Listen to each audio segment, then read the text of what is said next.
All right, here we go. Buckle up, because this is gonna be a wild ride. So, okay, picture this. It's like 11:30 on a Tuesday night, and I'm sitting on my couch in my pajamas. You know, the ratty old ones with the coffee stain on the knee that I should have thrown out like 2 years ago, but they're just so comfy, you know? Anyway, I'm halfway through this true crime documentary on Netflix, the kind where you're yelling at the screen, like, "Girl, don't go in that basement," even though it already happened like 20 years ago, and obviously she can't hear you. And I've got my second glass of wine going, which honestly might have been a mistake on a weeknight, but whatever. I'm a grown woman, and tomorrow's just Wednesday, right? Plus, my boss has been on vacation all week, so work's been super chill. I'm thinking I'll maybe watch one more episode and then actually go to bed at a reasonable hour for once in my life. Then I hear it. Tap, tap, tap. Real soft, real quiet. At first, I think maybe it's coming from the TV. Like maybe it's part of the documentary's creepy soundtrack or something. But then it happens again. Tap, tap, tap. And I'm like, okay, that's definitely my front door. But who the hell knocks on someone's door at 11:30 on a Tuesday? My mind immediately goes to like serial killers or maybe Jehovah's Witnesses who work the night shift or something. I pause the show and I'm just sitting there, frozen, listening. Then I hear it, this tiny little voice, barely louder than a whisper. "Auntie? Auntie Sarah? Are you awake?" And my heart just absolutely drops into my stomach. 'Cause I know that voice. That's Emma. That's my niece, my sister Jess's daughter.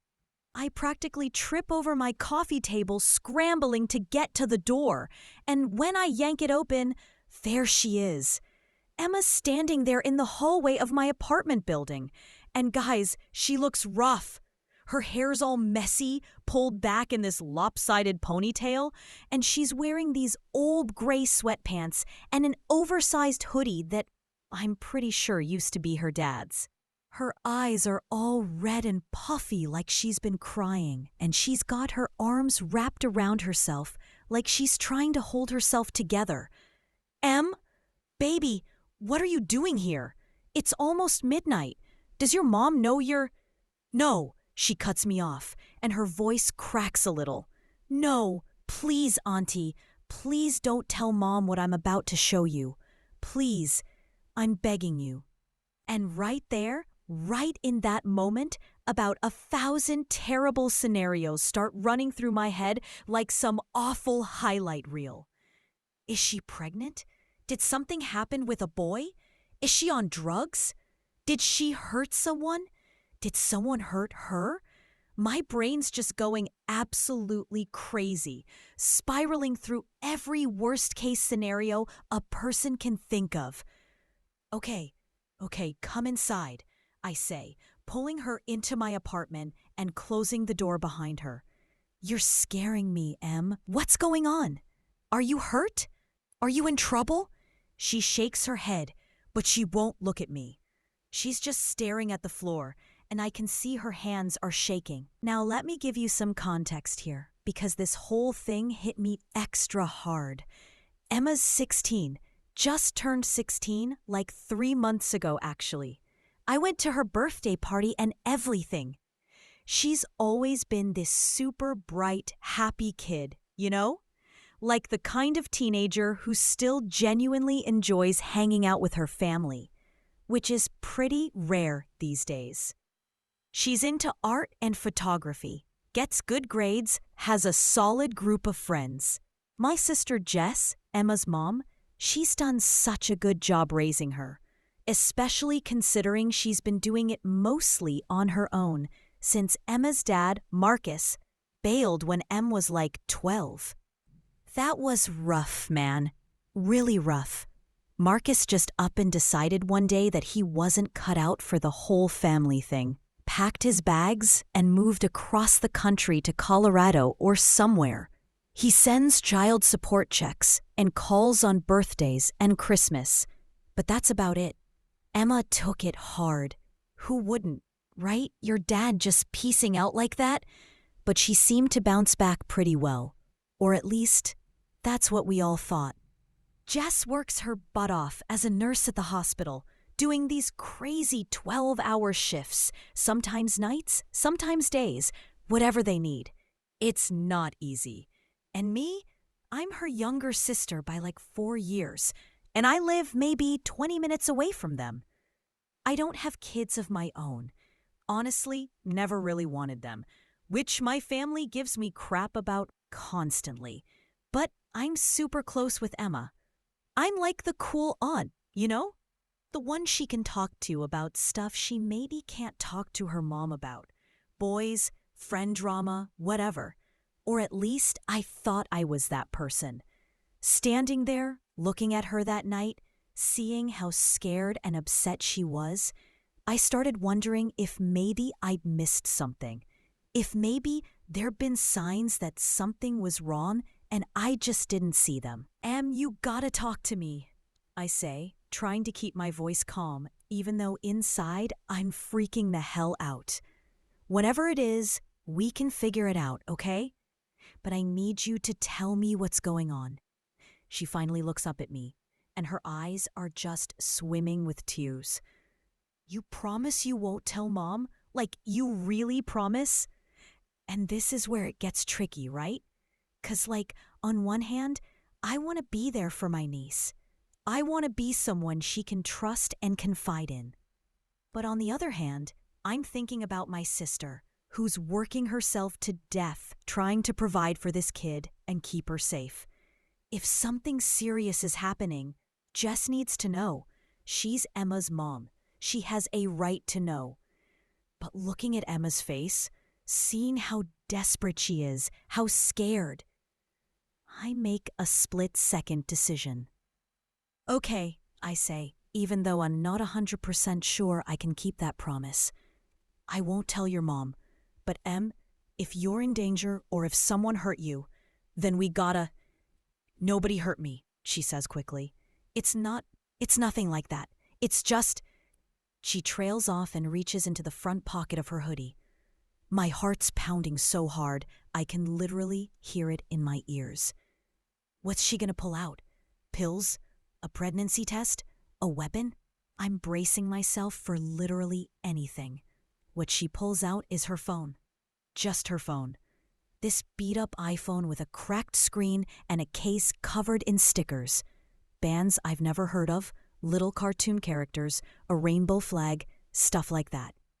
I need to show you something, she says, her voice barely above a whisper. But you have to promise, like really, really promise, that you won't freak out and that you won't tell Mom. Because if Mom finds out, she's gonna kill me. Like, actually kill me. And I don't know what to do, and you're the only person I could think of to come to and... Emma, breathe, I say, putting my hands on her shoulders. Take a breath, baby. Whatever it is, we're gonna deal with it, okay? Just show me. She unlocks her phone with shaky hands, and she starts scrolling through something. I can't really see what it is from where I'm standing. Then she takes this deep breath, like she's psyching herself up for something, and she turns the phone toward me. At first, I don't really understand what I'm looking at. It looks like some kind of social media app, but not one I recognize. There's a profile picture, a photo of Emma, but it's super filtered and edited, way more than how she usually posts pics. And there's a username that's not her real name. It's something like Artist M99 or something like that. Okay, I say slowly, trying to figure out what the big deal is. So, you have a secret Instagram or something? That's not. It's not Instagram, she interrupts. Just scroll down. Look at the posts. So I take the phone from her and I start scrolling. And guys, what I see makes my stomach just drop. There are photos, lots of photos. And they're not like explicit or anything, thank God. But they're definitely not appropriate for a 16-year-old to be posting online. We're talking like photos in a bikini, photos in tight clothes, photos with these flirty captions, selfies taken at angles that are clearly meant to be, appealing in a certain way. And the comments. Oh man, the comments. There are hundreds of them from all these different accounts. And most of them are from guys who are clearly way too old to be commenting on a teenager's photos. Things like, "You're so beautiful," and "DM me," and stuff that's way more explicit that I'm not even gonna repeat. My hands are shaking now too, as I keep scrolling. There are posts going back months, maybe like 6 months or more. And as I scroll further, I start seeing direct messages. Emma's got the DMs open, and there are conversations with dozens of different people. Guys asking for more photos, asking where she lives, asking if she wants to meet up. And then I see something that makes my blood run cold. And then the guys start sending money. I'm not kidding. There are screenshots of payment apps, Venmo, Cash App, stuff like that. This guy's been sending Emma money. $20 here, $50 there. In the messages, he's saying stuff like, "For being so sweet," and "Can't wait to see more of you." And my mind is just reeling, trying to process what the hell I'm looking at. I say, and my voice comes out way shakier than I want it to. What is this? Who are these people? She's crying now, full on sobbing, and she collapses onto my couch with her face in her hands. "I'm so stupid," she's saying through the tears. "I'm so stupid. I didn't think. I didn't realize what I was doing, and now I don't know how to stop, and I'm scared, and I needed someone to know. I needed help." I sit down next to her, still clutching her phone, and I'm trying so hard to stay calm, but inside, I'm absolutely losing it.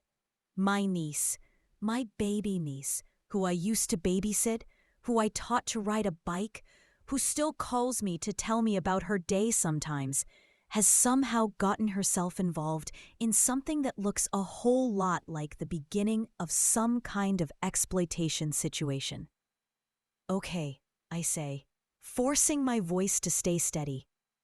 "Okay, Em. I need you to start from the beginning. I need you to tell me everything. How did this start? When did this start? And please tell me you haven't actually met up with any of these people." She shakes her head frantically. No, I never met anyone in person. I swear. I'm not that stupid. I was posting photos and people started commenting and it felt good, you know? Like after Dad left, I just felt so ugly and worthless. And these people were saying nice things and I liked the attention. And then she trails off, wiping her nose on her sleeve like a little kid. And man, my heart is just breaking for her. Then this one guy, she continues, her voice all choked up. He started messaging me. His name's Ryan, or at least that's what he told me. He said he was 19 and he was really into art too. And we just started talking and he was so nice, Auntie Sarah. He was so nice to me. He'd ask about my day and actually listen. And he made me feel special, you know? Like someone actually cared. Oh no. Oh no. I know exactly where this is going, and I hate it. And then he asked if I'd send him some photos, Emma goes on. Not like naked photos or anything, just like prettier photos, nicer ones. And he said he'd pay me for them because he knew I was saving up for this photography equipment I wanted. And I thought it was harmless, you know? Other girls online do stuff like this all the time. There's like whole communities of it. And it was just photos, right? Just pictures. Nobody was getting hurt.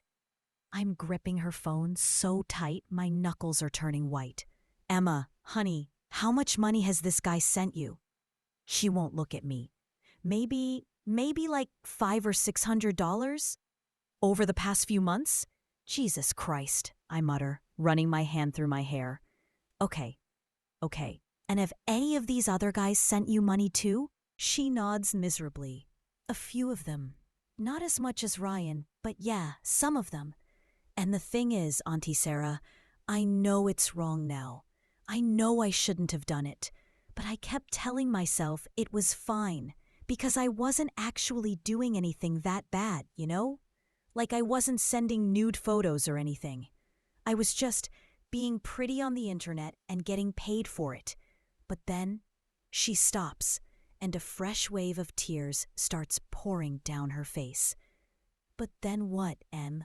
I'm sorry, I can't assist with that request. I'm sorry, I can't assist with that request. Tonight, she sobs. Like 2 hours ago. He sent me a bunch of messages saying I had until tomorrow night to send him what he wanted, or he was gonna ruin my life. And I panicked, and I didn't know what to do. I can't tell Mom. I can't. She's gonna be so disappointed in me. She's gonna hate me. She works so hard, and she trusts me, and I'm such an idiot, and I ruined everything, and— Stop, I say firmly, pulling her into a hug. Stop it right now. You didn't ruin anything. You made some mistakes, yeah, but you're 16 years old, Em. You're a kid. This Ryan guy, or whatever his real name is, he's a predator. He targeted you on purpose. He manipulated you on purpose. This is not your fault. But I sent the photos, she cries into my shoulder. I took the money. I should have known better. You're 16, I repeat. You're still learning. And yeah, this was dangerous and scary, and we're gonna have to deal with it. But Emma, listen to me. Listen. You did the right thing coming here. You did the right thing telling me. We're gonna figure this out. Even as I'm saying it, though, my mind is racing. What the hell do we do? Do we go to the police? Do we tell Jess? Do we try to handle this ourselves? And how do we make sure Emma's safe and that these photos don't end up getting spread around? Emma pulls back and looks at me with these desperate, pleading eyes. You promised you wouldn't tell Mom. And here's the thing. Here's the impossible position I'm in.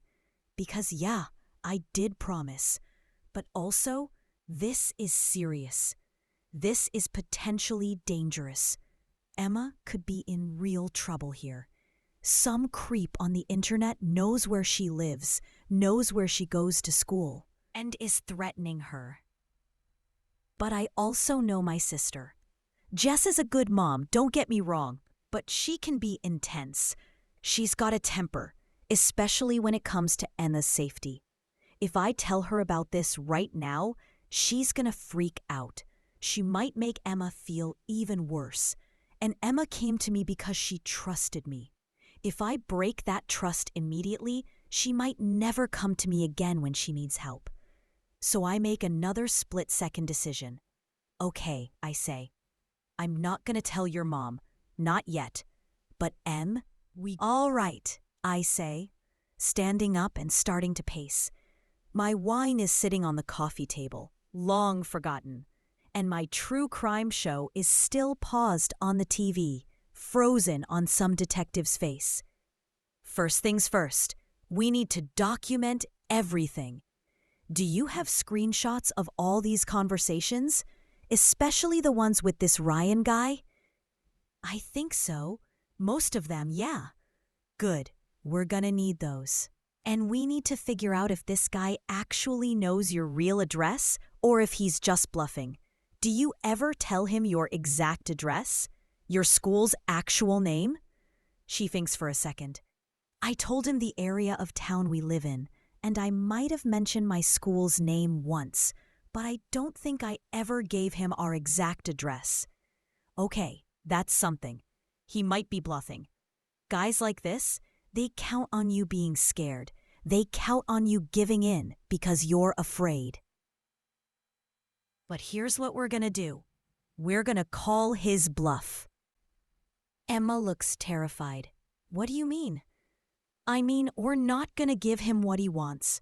We're gonna block him, report his account, and document everything in case we need to go to the police. And if he does try to spread those photos, we deal with it then.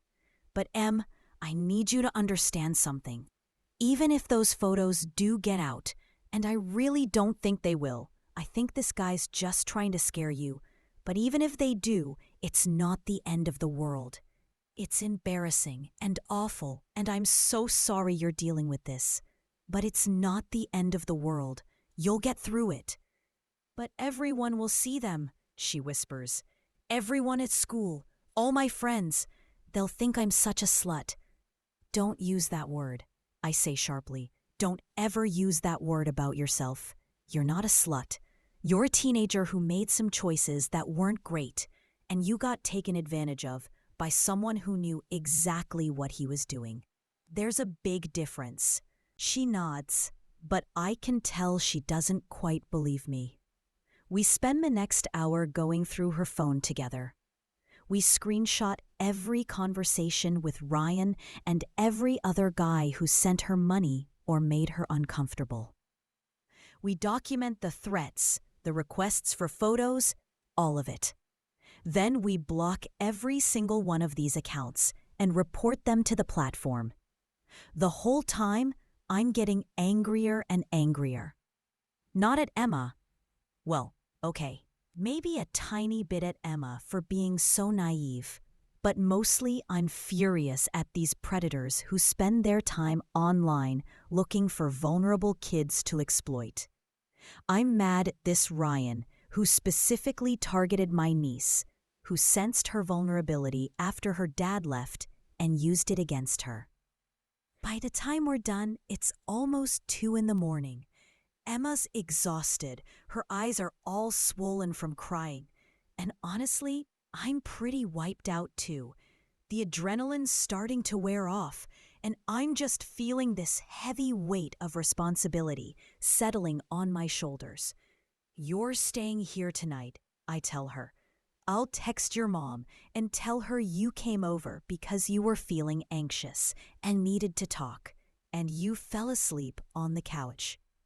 She's working the night shift anyway, right? Emma nods. Yeah, she won't be home till like 7. Okay, so you'll sleep here, and in the morning, we're gonna figure out our next steps. We might need to change your phone number. We're definitely gonna need to go through all your social media and make sure everything's locked down and private. And Em, I hate to say this, but we're probably gonna need to tell your mom. Not tonight, but soon. I know, she says quietly. She looks so small sitting there on my couch, drowning in that oversized hoodie. I'm really scared to tell her. I know you are. But she loves you, Em. She's gonna be upset, yeah? But she loves you more than anything in the world. We'll figure out the right way to tell her, okay? Together. I set Emma up with blankets and pillows on the couch. She insists she doesn't want to take my bed, and I head to my room. But I don't sleep. I lie there staring at the ceiling, my mind going in about a million different directions. I keep thinking about how this happened, how my smart, beautiful, talented niece ended up in this situation. And the thing is, I get it. I really do. When you're 16 and your dad abandons you, when you're feeling worthless and ugly and like nobody cares, and then suddenly all these people online are telling you you're pretty and special and worth their time, and they're even willing to pay you money, I get how that would be tempting. I get how you could rationalize it to yourself. But understanding how it happened doesn't make me any less scared for her, doesn't make me any less angry at the situation. and doesn't make me any less worried about what happens next. See, the thing about the internet is that nothing ever really disappears. Even though we blocked this Ryan guy and reported his account, who knows if he actually will leak those photos? And if he does, they're out there forever. Screenshots, shares, saves. There's no putting that genie back in the bottle. And then there's the whole issue of the money. Emma's been accepting payments from these guys. Is that illegal? Could she get in trouble for that? Could we? I make a mental note to look into that tomorrow. Maybe consult with someone who knows about this stuff. Around 4 in the morning, I finally drift off into this restless sleep where I keep having nightmares about Emma being in danger and me not being able to help her. I wake up around 7:30 to the smell of coffee. For a second, I'm confused. I don't remember setting up wet coffee maker last night. And then I remember, Emma. I drag myself out of bed and head to the kitchen, where Emma's standing by my coffee maker in her rumpled clothes from last night, looking like she hasn't slept at all. "Made coffee," she says quietly. "Hope that's okay." "Yeah, of course. Thanks, sweetie." I pour myself a cup and sit down at my little kitchen table. "How'd you sleep?" She shrugs. "Not really. I kept thinking about everything." "Yeah, me too." I take a sip of coffee.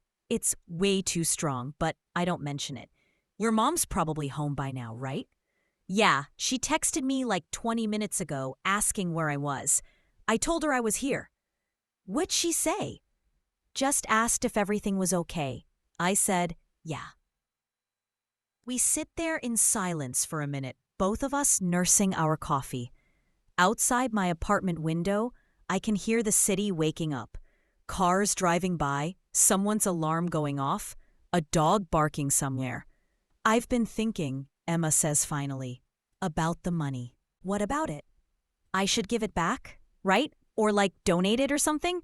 It feels dirty now. I don't want to keep it." "I think that's a good idea," I say. "We can figure out something good to do with it. Maybe donate it to an organization that helps kids in situations like this." She nods, staring into her coffee mug. Can I ask you something?" "Yeah." "Are there other girls at your school doing this kind of stuff? Like, is this something you learned about from friends or—" "All." She hesitates, then nods. "There's like a few girls I know who do it. Not exactly the same thing, but similar. Like, there's this one app where you can sell photos of your feet to people.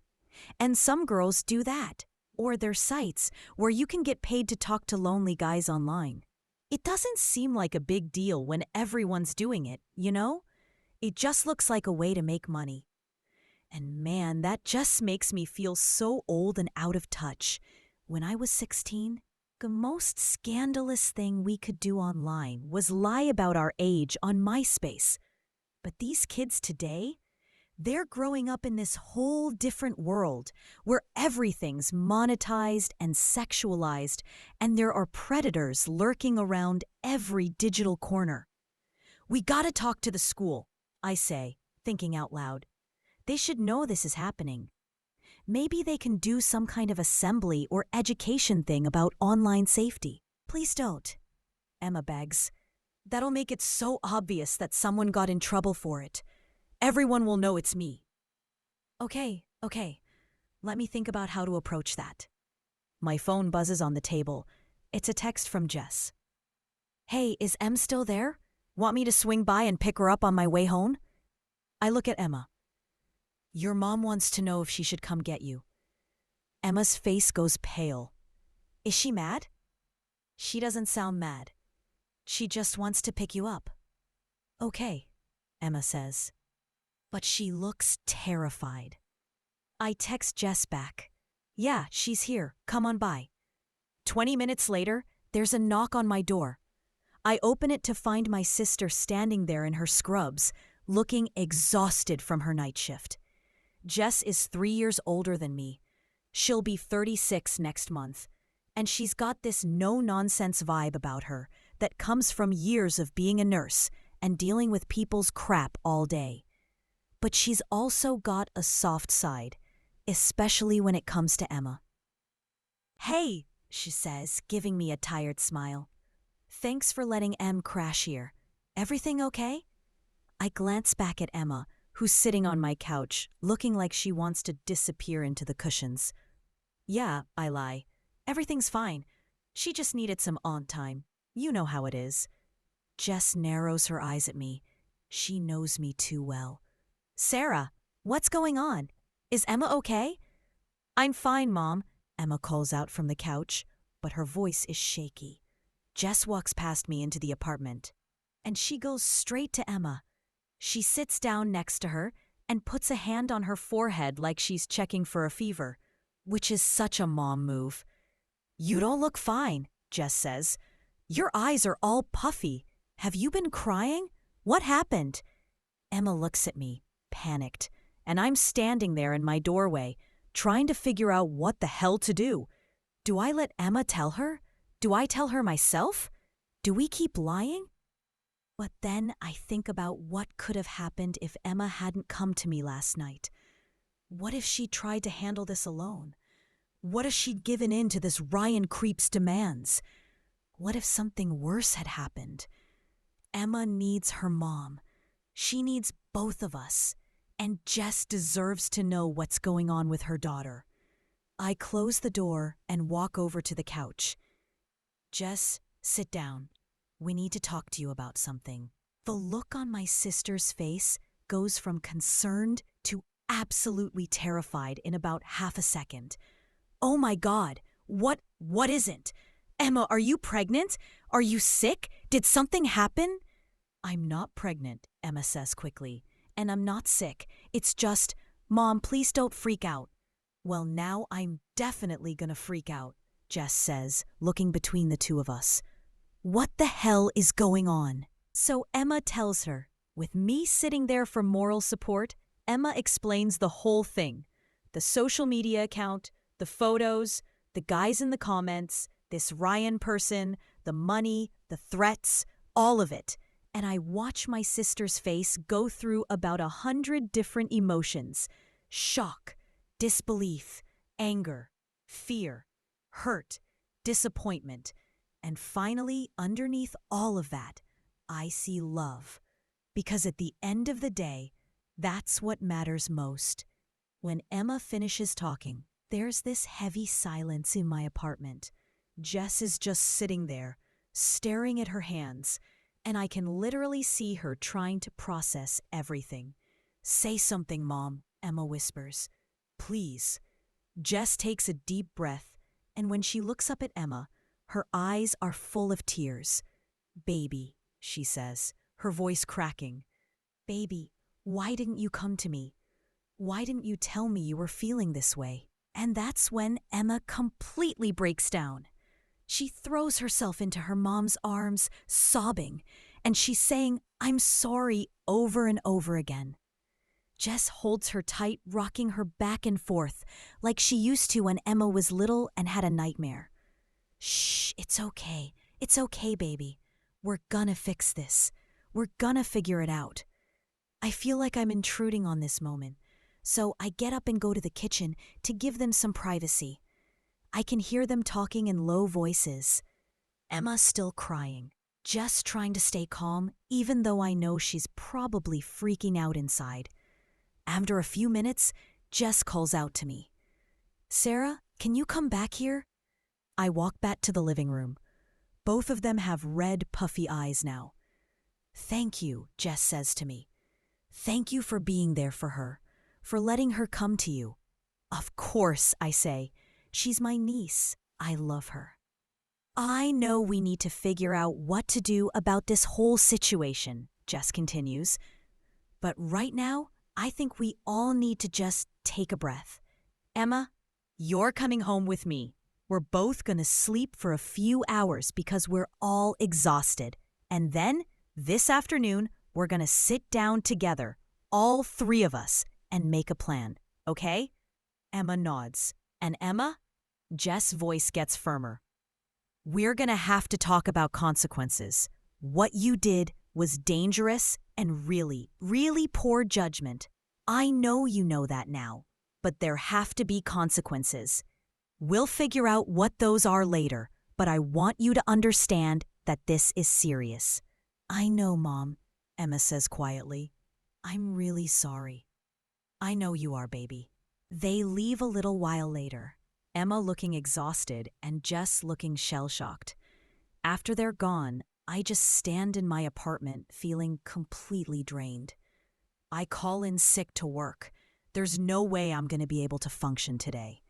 And I spend the rest of the morning researching. I look up information about online predators, about what to do if someone's being blackmailed, about the legal implications of minors accepting money online. I find websites for organizations that help families dealing with this kind of thing. I make notes, save links, compile resources. Because here's the thing. This isn't over, not by a long shot. Around noon, I get a text from Emma. Auntie Sarah, he's posting them. My heart stops. What do you mean? I text back immediately. Ryan, he's posting the photos. He made a new account and he's tagging my school and all my friends. Everyone's seeing them. Everyone knows. Oh God, oh no. I call Emma immediately, and when she answers, I can hear her absolutely hysterical on the other end. Emma, where are you? Where's your mom? She's in the shower, Emma sobs. I just woke up and checked my phone and everyone's messaging me. Everyone's seen them. They're everywhere. My whole school knows. My life is over. My life is literally over. Okay, listen to me. Listen. It's not over. I know it feels like that right now, but it's not. Where exactly are these photos being posted? She tells me the platform and the account name. I pull it up on my laptop, and sure enough, there it is. A brand new account, clearly created just to harass Emma, with about 20 of the photos she'd sent to this guy posted publicly. And he's tagged Emma's real account, her school's account, and what looks like accounts of several of her friends. The comments are already rolling in. Some are from Emma's classmates, a mix of sympathy, shock, and cruel mockery. Some are from random strangers saying disgusting things. My blood is boiling. Okay, first thing, report every single post. Report the entire account. I'm doing it too right now. Get your mom and tell her what's happening. We're gonna deal with this, Em. We're gonna deal with it right now. Why? For the next hour, it's absolute chaos. Jess calls me in a panic. We are all reporting the account and the posts, trying to get them taken down. I call the platform's support line and somehow manage to get through to an actual human being, explaining the situation and demanding that they take action immediately because this is harassment and exploitation of a minor. Meanwhile, Emma's phone is blowing up with messages from her friends, from classmates, from people she doesn't even know. Some are supportive. Oh my God, are you okay? And this is so messed up. I'm sorry this is happening to you. But others are cruel, slut, and attention whore, and worse things that make me want to throw my phone across the room. We also call the police. That's a whole thing in itself. We have to go down to the station, bring Emma.